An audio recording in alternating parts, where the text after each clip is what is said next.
Friends, ఇప్పుడే అందిన వార్త. బీఆర్ఎస్ హరీష్ రావు సీరియస్, ఊహించని నిర్ణయం అంటూ వార్తలు అయితే వస్తున్నాయని దీనికి సంబంధించి వివరాలు చెప్పడానికే వీడియో చేయడం జరుగుతుంది. చాలా మంది వీడియోస్ వస్తున్నారు కానీ సబ్స్క్రైబ్ చేసుకోవడం మర్చిపోతున్నారని దయచేసి ఛానల్ సబ్స్క్రైబ్ చేసుకొని బెల్ ఐకాన్ ఆల్ పైన ట్యాప్ చేయండి. నోటిఫికేషన్ రూపంలో మీ ఫోన్కి వస్తుందండి. చూస్తున్నారు కానీ లైక్ చేయడం లేదండి. మీరు లైక్ చేయడం వల్ల ఇంపార్టెంట్ ఇన్ఫర్మేషన్ అందరికీ తెలుస్తుంది.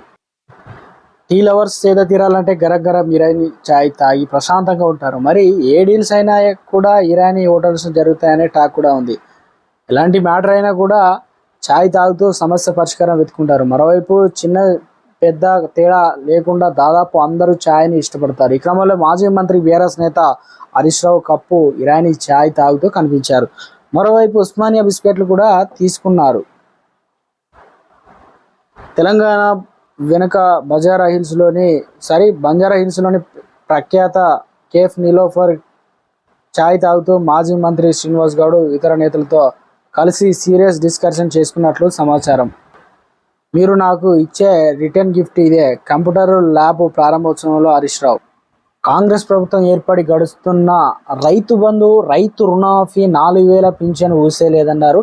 420 హామీలు అనగా 420 హామీలను ఇచ్చిన కాంగ్రెస్ పార్టీ కేవలం మహిళలకు ఉచిత బస్సు ప్రయాణం కల్పించి గొప్పలకు పోతుందని మండిపడ్డారు. కరోనా కాలంలో కేసీఆర్ ప్రభుత్వం రైతు బంధు నిధులు ఆపలేదన్నారు. ఏనాడు జై తెలంగాణ అనే ఈ వ్యక్తి ప్రస్తుతం సీఎం కావడం బాధాకరం అన్నారు. బూతులు మాట్లాడుతూ వ్యంగ్య ప్రసంగాలు చేస్తూ కాలయాపన చేయడం తప్ప ప్రజలకు చేసింది ఏం లేదని చెప్పేసి సీరియస్గా మొత్తానికైతే ఈసారి తెలంగాణలో నువ్వా నేనా అనే విధంగా బీఆర్ఎస్ వర్సెస్ కాంగ్రెస్గా ఉండబోతుంది.